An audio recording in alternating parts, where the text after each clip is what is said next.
नमस्कार, मैं जनमुक्ता शिवम गौतम। आज सुप्रीम कोर्ट में भारत के 51वें चीफ जस्टिस यानी कि संजीव खन्ना जी का आखिरी दिन था और आखिरी दिन वो अपने साथियों को एक बहुत बड़ा ज्ञान दे गए। इस ज्ञान में जनता के आक्रोश का जो एक माहौल पूरे देश में बना हुआ है उसकी भी आप झलक देख सकते हैं। दरअसल संजीव खन्ना ने अपना जो आखिरी भाषण दिया अपने विदाई समारोह के दौरान, उसमें एक बात कही उन्होंने कि जो जनता का विश्वास है जुडिशरी के ऊपर उसे थोपा नहीं जा सकता बल्कि उसको अर्जित करना पड़ता है। इसके अलावा उन्होंने तमाम दूसरी बातें कही, लेकिन उनमें सबसे ज्यादा महत्वपूर्ण जो बात थी वो यही थी कि उन्होंने अपने साथियों को ये बताने की कोशिश की कि जनता के ऊपर हम अपना सम्मान, यानी दूसरे शब्दों में कहें तो कंटेम्प्ट ऑफ कोर्ट के द्वारा हम सम्मान हासिल नहीं कर सकते हैं, बल्कि अपने कामों से, अपने निर्णयों से हमें वो सम्मान हासिल करना पड़ेगा। लेकिन होता क्या है कि जब भी इस तरीके की बातें आती हैं, लोग कहते हैं कि देखो कितनी बड़ी बात इन्होंने कही है। लेकिन आचार्य चाणक्य ने एक बात कही थी कि मनुष्य की जो सोच, जो मन स्थिति शमशान में और अस्पताल में होती है, अगर वही स्थिति उसकी हमेशा रहे तो वो फिर कोई भी गलत काम नहीं कर पाएगा।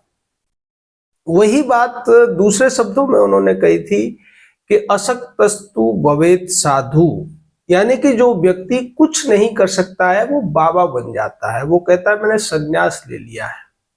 हालांकि संन्यास की परिभाषा कुछ और है। कहने का मतलब ये है कि जब आदमी के पास कुछ करने लायक सामर्थ्य नहीं बचती है, वो सामर्थ्यहीन हो जाता है, तो वो अपने आप को बहुत ज्यादा दयालु और बहुत ज्यादा आप कह सकते हैं ज्ञानी दिखाने की कोशिश करता है। वही कुछ कहते हुए शायद नजर आ रहे थे जस्टिस संजीव खन्ना। हम ऐसा क्यों कह रहे हैं? क्योंकि उन्होंने अपने 183 दिन यानी कि 6 महीने के पूरे कार्यकाल में कुछ भी ऐसा नहीं किया जो उनके पूर्ववर्ती सीजेआई ने नहीं किया था। यानी जो कुछ उनके पूर्ववर्ती सीजेआई करते रहे थे वो उन्होंने किया और इसलिए उनके कार्यकाल को बहुत ज्यादा विशेष नहीं कहा जा सकता है।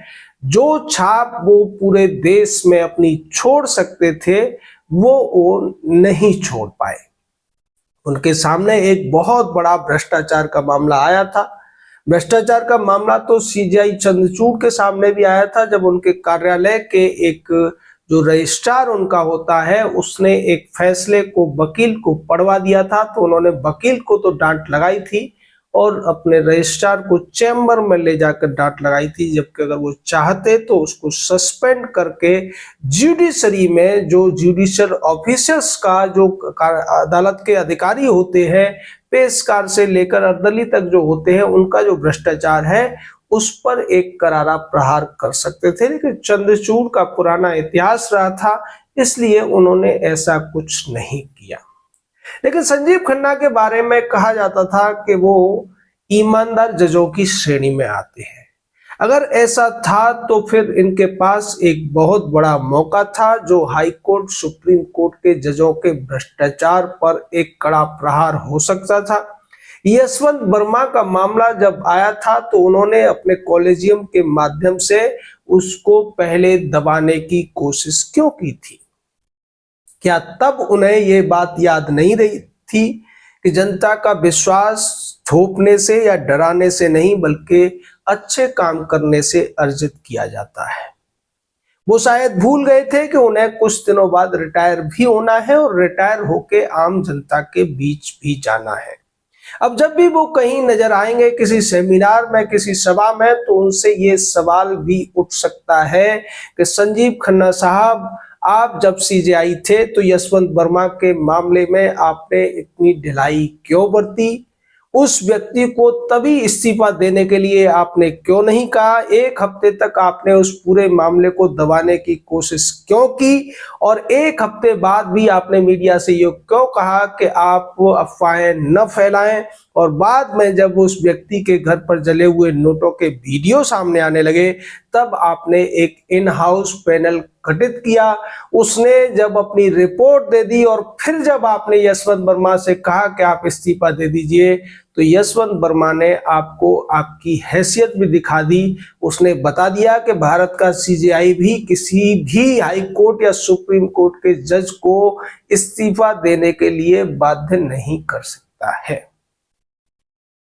और ये सारी स्थितियां क्यों बनी? क्योंकि सुप्रीम कोर्ट का ही एक 1995 का डिसीजन है जिसमें ये स्पष्ट कर दिया गया था कि किसी भी तरह के किसी भी अपराध में लिप्त होने पर भी हाई कोर्ट या सुप्रीम कोर्ट के जजेस के खिलाफ कोई भी इंक्वायरी, कोई भी एफआईआर, कोई भी जांच भारत की बड़ी से बड़ी एजेंसी नहीं कर सकती है जब तक कि उसको सीजेआई की तरफ से परमिशन न दी जाए। आप चाहते तो जस्टिस यशवंत वर्मा के खिलाफ एफआईआर दर्ज करवाने का आदेश दे सकते थे, एजेंसीज को आप परमिशन दे सकते थे और इस तरह आप इतिहास में अमर हो जाते, लेकिन आपने उस मौके को गंवा दिया और अंतिम दिन आप एक बड़े दार्शनिक के तौर पर कहते हुए नजर आए कि जो विश्वास है जनता का वो थोपा नहीं जा सकता बल्कि अर्जित किया जाता है।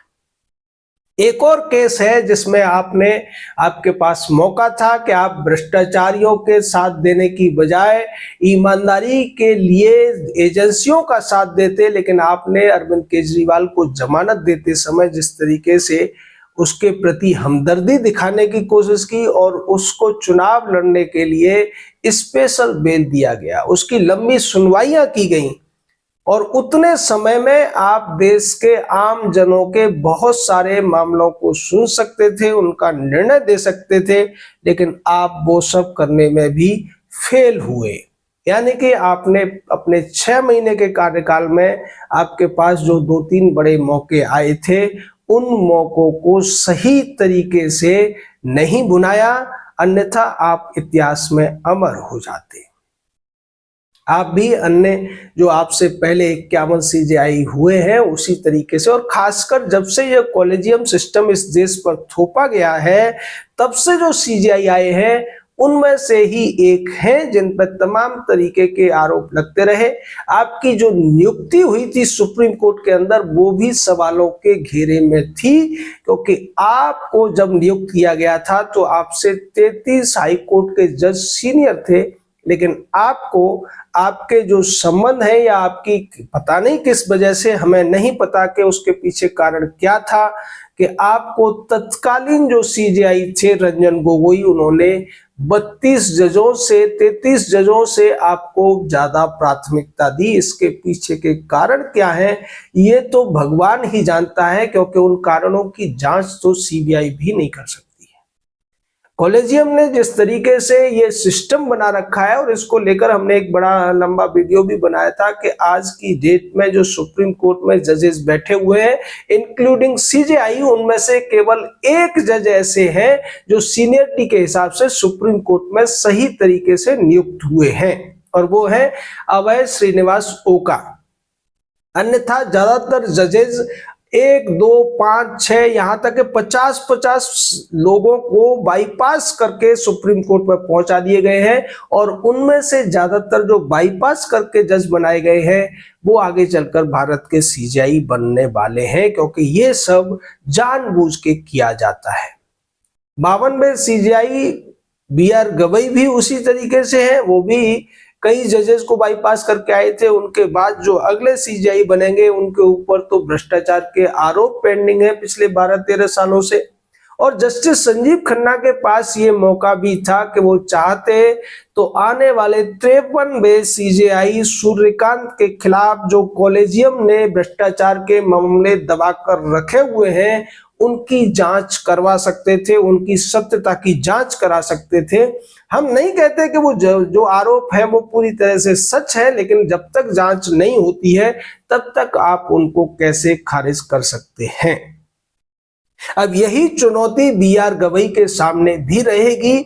उन्हें भी ये दिखाना होगा कि क्या भ्रष्टाचार के प्रति वो अपने पूर्ववर्तियों की नीति का अनुसरण करते हैं या फिर वो इस मामले में कोई क्रांतिकारी कदम उठाते हैं। क्योंकि जो मामला सीजेआई चंद्रचूड़ और उससे पहले जो यू ललित थे या उनसे पहले और भी जो थे उन सभी के सामने पेंडिंग था, वही मामला बी आर गवई के सामने भी पेंडिंग है। खासकर ऐसे कई सारे मामले हैं, लेकिन उनमें से एक मामला जो जनता के बीच भी है, मीडिया के बीच भी है, और वो है भावी सीजेआई। क्योंकि आज के बाद तो सीजेआई बी आर गवई बन जाएंगे। भावी सीजेआई सूर्यकांत के खिलाफ जो दो बड़े मामले पेंडिंग पड़े हुए हैं, जिनकी जांच को लेकर पिटीशन लगाई गई थी और कॉलेजियम उस पिटीशन पर कुंडली मारकर बैठ गया है। एक मामला है प्रॉपर्टी टैक्स की चोरी का, जो करीब 7.5 करोड़ रुपए का उस समय बताया गया था, और दूसरा मामला है कि एक अपराधी ने यह आरोप लगाया था कि जस्टिस सूर्यकांत ने Punjab and Haryana high court का जज रहते हुए 6 से 8 लोगों को रिश्वत लेकर जमानत देने का काम किया था, जो कि नारकोटिक्स केस में जेल में बंद थे। इन दोनों मामलों की सच्चाई अगर बाहर नहीं लाई जाएगी और कुंडली मारकर इसी तरह से कॉलेजियम उस पर बैठा रहेगा, तो निश्चित मानिए कि नवंबर में जब बी आर गवई रिटायर होंगे, उसके बाद जस्टिस सूर्यकांत इस देश के सीजेआई बन जाएंगे। ऐसा नहीं है कि सीजेआई बनने वाले वो पहले व्यक्ति होंगे जिसके ऊपर कोई आरोप लगे हों। इस कॉलेजियम के बाद में ऐसे तमाम जजेज हुए हैं जो सीजेआई बने, और सीजेआई बनने से पहले उनके ऊपर तमाम सवाल उठे थे, उनकी नियुक्ति को लेकर, उनके जो आचरण था उसको लेकर, और यहाँ तक कि उनके ऊपर भ्रष्टाचार के आरोप भी लगे थे। उनमें से जस्टिस दीपक मिश्रा भी थे, जस्टिस केयर भी थे, और जस्टिस चंद्रचूड़ के ऊपर भी तमाम आरोप लगे थे। जब उन्हें नियुक्त किया जा रहा था, जब वो सीजेआई बनने वाले थे, तब भी विरोध हुआ था। तो इस तरीके की परंपरा पहले से चली आ रही है। लेकिन अब जस्टिस बी आर गवई को यह देखना पड़ेगा कि जो काम जस्टिस संजीव खन्ना नहीं कर सके सीजेआई होते हुए, क्या वो काम वो करने में सक्षम हो पाएंगे, या फिर रास्ता साफ हो जाएगा जस्टिस सूर्यकांत के लिए सीजेआई बनने का। हम बार बार ये मुद्दे इसीलिए उठा रहे हैं क्योंकि इस देश की जो जुडिशरी है, उसको इस देश की 144 करोड़ से ज्यादा जनता उम्मीद की नजर से देखती है। लोगों को लगता है कि ये न्यायपालिका है और सर्वोच्च न्यायालय देश का न्याय का मंदिर है, लेकिन वास्तविकता इससे उलट है, और इसी को हम बार बार जनता के सामने रखने की कोशिश कर रहे हैं। केजरीवाल के केस में जिस तरीके से जस्टिस संजीव खन्ना ने उदारता दिखाई थी, अगर ऐसी ही उदारता पूरे देश में सभी के प्रति दिखा दी जाए, तब हमें कोई दिक्कत नहीं होगी। लेकिन ऐसा नहीं होता है, क्योंकि सभी लोगों के पास सिब्बल और सिंघवी जैसे वकीलों को खरीदने के पैसे नहीं होते हैं, जो अपने हिसाब से बड़े बड़े जजों से फैसले लिखाने में कामयाब हो जाते हैं। यानी कि इस देश की जुडिशरी में करप्शन जिस तरीके से अंदर तक घुस गया है, उसको दूर करने की जरूरत है, और इसकी जिम्मेदारी सबसे ज्यादा अगर किसी के पास होती है तो वो देश के सीजेआई के पास होती है। जस्टिस संजीव खन्ना ने आज अपने आखिरी दिन विदाई समारोह में जिस तरीके से भाषण दिया, लेकिन हम तो ये कहेंगे कि उनके पास 6 महीने से ज्यादा का समय था। वो चाहते तो इस करप्ट सिस्टम को और जो जिसके ऊपर सवाल उठ रहे हैं, उन सवालों के जवाब ढूंढने की कोशिश कर सकते थे, कॉलेजियम को सुधारने की कोशिश कर सकते थे, और खासकर एक जज का जो मामला आया था भ्रष्टाचार का, उसमें कड़ा फैसला ले सकते थे, लेकिन वो ऐसा करने में कामयाब नहीं हुए।